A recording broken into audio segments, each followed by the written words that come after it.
Comment faire face aux critiques, insultes et autres techniques de troll? Bienvenue sur la chaîne de la résilience. Les réseaux sociaux ont largement amplifié le phénomène, et aujourd'hui absolument personne n'est à l'abri de ce genre de choses. En tant qu'adulte, on est largement capable d'y faire face, parce que l'on a des billes pour se défendre, de la répartie, et disons de la bouteille. Mais pour nos jeunes, nos ados, ce genre de choses peut vite tourner au vinaigre, avec bien sûr des conséquences dramatiques. Oui, une bordée d'insultes relayées sur tous les réseaux sociaux, sur un jeune cerveau encore immature, ça fait beaucoup de dégâts. Face à ce phénomène, à ce problème, on serait tenté en premier lieu de s'intéresser justement aux trolls. Essayer de comprendre ce qui leur passe par la tête, essayer de comprendre pourquoi ils font ça. Mais en tant que résilient, la première chose à laquelle on va s'intéresser, c'est d'abord soi-même. Pourquoi est-ce que l'on peut être autant blessé, autant touché par les paroles le plus souvent d'un parfait inconnu? En tout premier lieu, c'est l'effet de surprise qui choque, qui déstabilise. Se faire critiquer ou insulter par un haters, c'est comme ça qu'on les appelle maintenant, c'est comme si vous étiez tranquille chez vous, en sécurité, et que tout d'un coup, un espèce d'excité rentrait chez vous pour vous vomir sur les chaussures, et pour repartir en rigolant. Voilà l'effet que ça fait. Un acte d'agressivité gratuite comme ça vous ébranle, et ça c'est normal. Et votre ego va fronter directement pour essayer de vous défendre, de vous protéger. Et c'est à partir de là que les choses commencent à devenir intéressantes pour un résilient. Parce que justement, notre réaction sera purement instinctive, purement spontanée, très animale, très égotique, et donc très authentique. Et tout simplement, ça nous permet de savoir où on en est au niveau de la résilience. Et oui, quand on est résilient, ce genre de choses, ça vous glisse vraiment dessus. Ça vous indiffère et parfois même ça vous amuse. C'est tellement enfantin et ridicule. Vous imaginez le courage qu'il faut pour se planquer derrière un écran et tapoter une insulte ? Ce ne sont que des mots, mieux vaut en rire. Mais avant d'être parfaitement installé dans sa résilience, nous allons pouvoir nous observer nous-mêmes dans le mode de défense égotique que nous allons privilégier. En mode bourreau, nous allons répondre à l'insulte par une insulte équivalente, ce qui ne fera qu'augmenter l'agressivité du haters. En mode victime, les larmes vont finir par nous monter aux yeux. De vraies larmes de crocodile, suivies d'une vraie rancune. Et c'est ainsi que nous allons essayer de décharger toute l'énergie d'agressivité que l'on s'est pris en plein dans le buffet. Et puis en mode sauveur, on va essayer de se justifier, de rentrer en contact avec le hater pour lui faire comprendre que ce qu'il a fait n'était pas bien et que cela nous a fait souffrir. Et entre nous, ça va pas changer grand-chose. Sinon, lui donner la satisfaction d'avoir atteint sa cible et peut-être aussi lui donner envie de recommencer. Encore et toujours, la réponse égotique n'est pas adéquate dans ce cas de figure. Les mots ne sont que des mots et notre pronostic vital n'est pas engagé. Et donc, on va pouvoir se servir de la résilience pour faire face à ces insultes gratuites, à cette provocation qui attend de nous une réponse, une réaction émotionnelle ou une surenchère. Un troll ou un hater, c'est quelqu'un qui joue à l'ego. Et lorsqu'il vous a choisi comme cible, en fait, il vous envoie une invitation à venir jouer à l'ego avec lui. Si vous aimez les jeux d'ego, vous allez y aller. Mais si vous êtes résilient, vous savez que vous avez des choses beaucoup plus intéressantes à faire. Et donc le troll, il va se récupérer son sac de vomi et vous allez le mettre dehors à coups de pied aux fesses. Et voilà, en 2 secondes et avec un petit trait d'humour si vous êtes en forme, fin de l'histoire. Et si c'est ce qui est arrivé à votre ado, en tant que résilient, montrez-lui comment ça se passe. Montrez-lui comment faire. Bon, mais ce qui nous intéresse ici, c'est justement comment atteindre la résilience. On remonte le fil et on repart de la réaction égotique. C'est toujours notre point de départ en résilience. Alors voyons cela en 3 points, puisque de toute façon, dans le mode égo, il n'y a que 3 possibilités. Bourreau, victime, sauveur.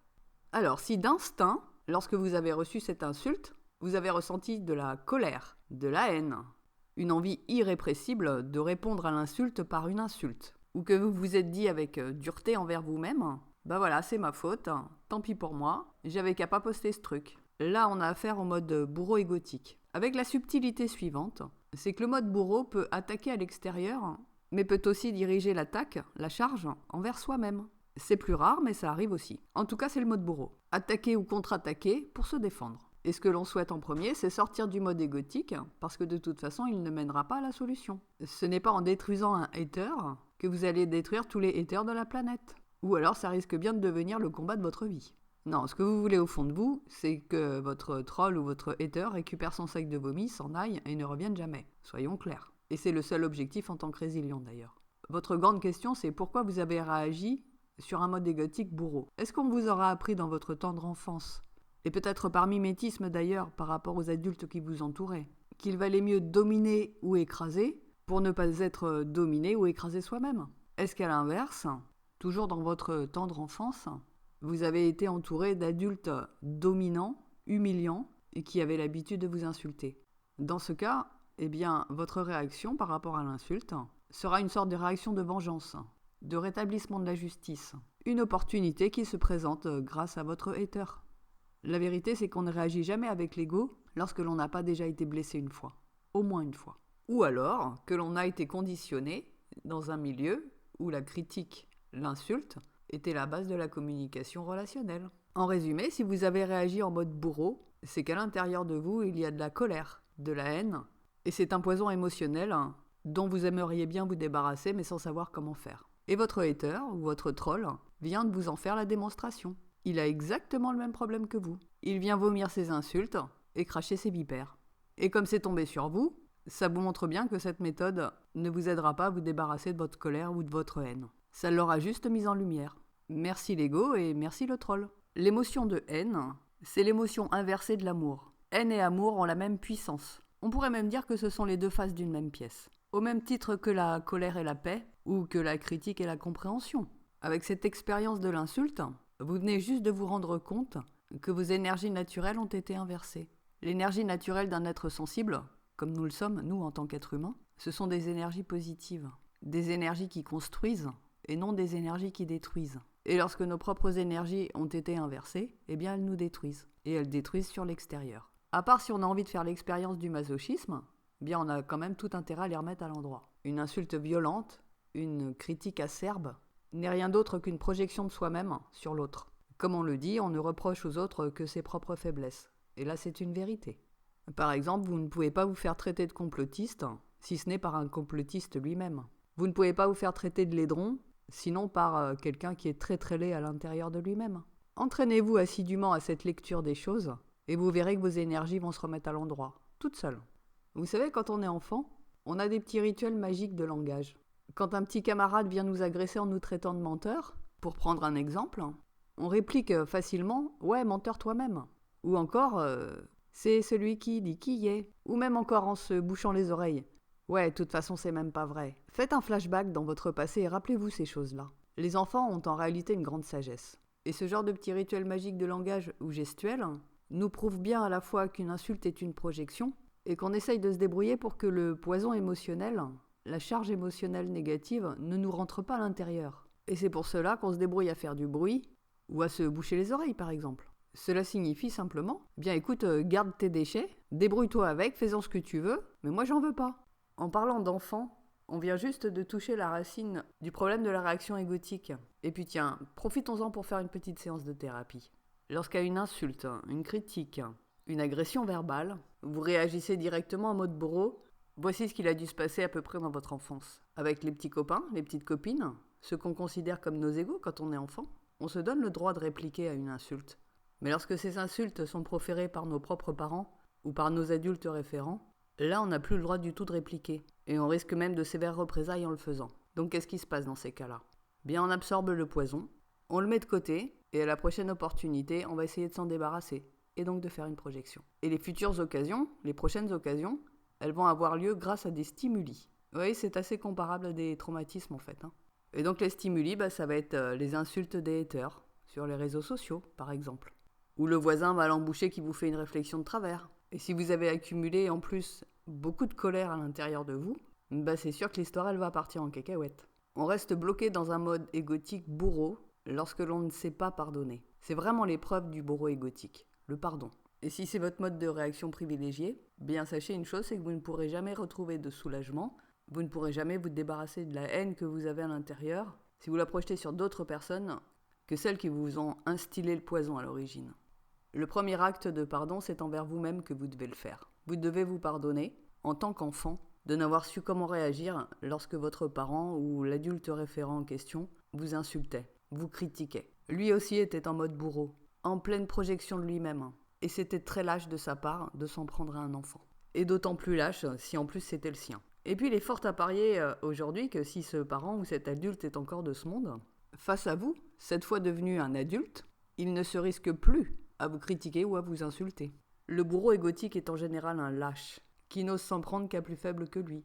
Vous pourrez toujours essayer de confronter cet adulte, ou ce parent, pour essayer de lui faire reconnaître ses torts, mais il est fort à parier qu'il se mette dans le déni ou qu'il minimise ses actions passées. En résilience, on va faire autrement. On va utiliser des outils de thérapie. Alors je vais vous en donner un. Puisque vous avez été blessé avec des mots, vous allez à votre tour prendre à la plume et envoyer le sac de vomi à son véritable destinataire. Vous pouvez le faire de façon réelle, si vous voulez en finir définitivement avec un parent toxique. Au moins l'abcès sera crevé une bonne fois pour toutes, et votre ancien bourreau sera renvoyé dans les cordes. Pour cela, il faut un certain aplomb, une absence de culpabilité et un objectif très clair, rompre les liens avec ce parent toxique, ou avec cet adulte toxique. Si vous n'êtes pas très clair avec ça, avec vous-même, mieux vaut faire une lettre fictive, mais qui aura quand même un impact positif sur vous. Il ne s'agit pas de réécrire une lettre d'insulte, mais d'écrire en tant qu'un adulte prenant la défense d'un enfant. C'est en fait le vous adulte qui va s'interposer entre le parent ou l'adulte méprisant et l'enfant sans défense.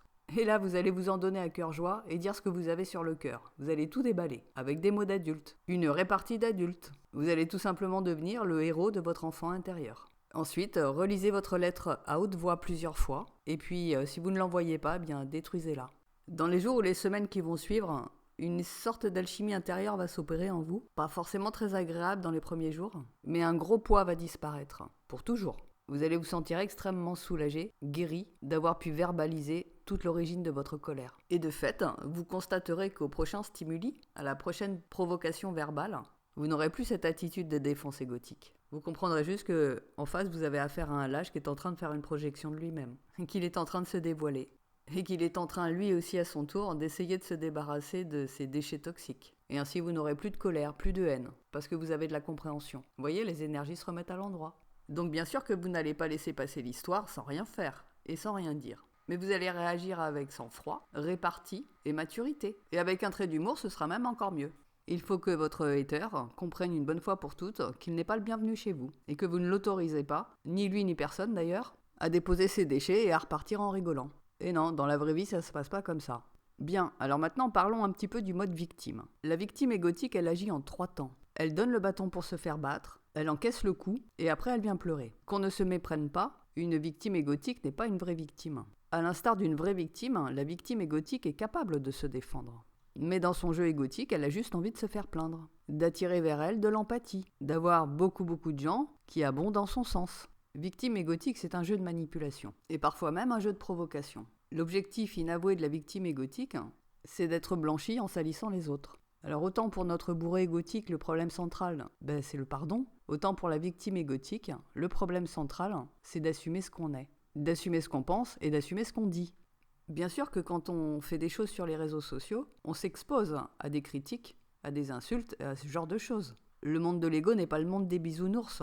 Et forcément qu'on va pas plaire à tout le monde, et forcément qu'on va aussi tenter le diable, et tenter les haters, ou les trolls, qui n'attendent que ça d'avoir une cible pour défouloir. Et la victime égotique, consciemment ou non d'ailleurs, elle est parfaitement ok avec ça. Parce que c'est pas la dernière à insulter et à critiquer, ou à mépriser, ou à dénigrer. Ce qu'elle veut, c'est rencontrer pire qu'elle.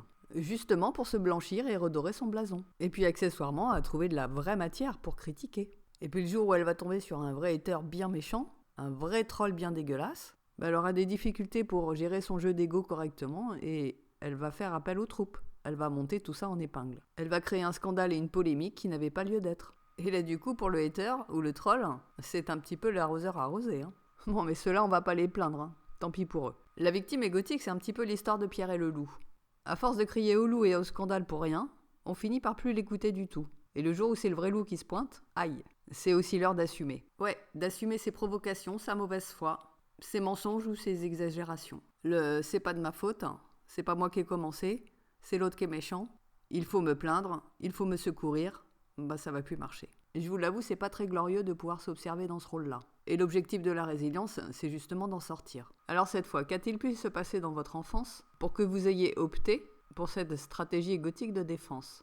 C'est toujours un petit peu la même chose. Soit vous agissez par mimétisme, en singeant un comportement parental, soit en y répondant.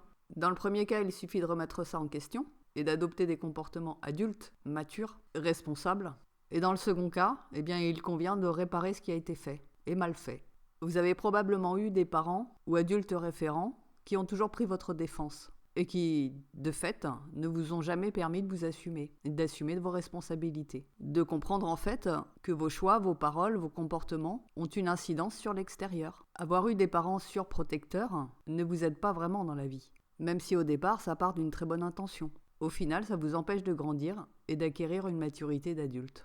Et quelque part, vous aussi, vous avez le même problème que votre haters ou que le troll qui vous insulte. Lui aussi, s'il fait ça, c'est en étant assuré que rien ne lui retombe dessus, qu'il peut insulter gratuitement, critiquer gratuitement. De toute façon, il est planqué derrière son écran. Personne ne le voit. Personne ne sait qui il est. Et donc, il a un sentiment d'impunité. Jusqu'au jour où il trouvera plus malin que lui, plus méchant que lui. Mais aujourd'hui, c'est pas son tour, c'est le vôtre. Alors, comment sortir de la victimisation égotique ? Eh bien, en essayant de réparer ses erreurs. En demandant pardon à tous les gens que vous avez blessés, critiqués, dénigrés gratuitement. Reconnaissez vos torts et vos erreurs, vos manquements, votre méchanceté, vos imperfections, vos mensonges et votre mauvaise foi. Lorsque vous ne pouvez plus vous planquer derrière les jupes de maman ou le costume de papa, le meilleur choix c'est peut-être de ne pas foncer en avant, mais plutôt de faire amende honorable et de changer profondément de comportement. Les autres sont vos égaux, et en aucun cas vos défouloirs ou vos jouets. En vous faisant insulter, vous venez d'en faire l'expérience. Les autres aussi savent retrousser les babines et montrer leurs dents. Et si vous les provoquez un peu trop, c'est ce qu'ils feront. Et s'ils s'aperçoivent que depuis le début vous les manipulez, vous leur racontez des salades, eh bien ils vous tourneront le dos et ne viendront pas vous secourir si vous êtes dans la panade. C'est logique, non ? Passons maintenant à notre sauveur égotique. Le sauveur égotique a besoin d'être un héros. Il a besoin d'être reconnu en celui qui fait en sorte que tout se passe bien dans le meilleur des mondes. Il a surtout besoin de trouver des occupations utiles à l'extérieur pour ne pas avoir à s'occuper de ses oignons. Et oui, en général, le sauveur égotique à l'intérieur, c'est pas folichon. Et c'est celui qui sera vraiment atteint, qui va vraiment pleurer lorsqu'il recevra des bordées d'insultes par un hater ou un troll. En partie, s'il a choisi, entre guillemets bien sûr, sa stratégie de défense égotique en réaction avec son vécu, son passé, et non par mimétisme. Là, c'est autre chose, on le verra après. Le sauveur égotique réactionnel, bien, au départ, c'est une victime, une vraie victime. Il a à cœur d'éviter aux autres ce qu'il a subi lui-même.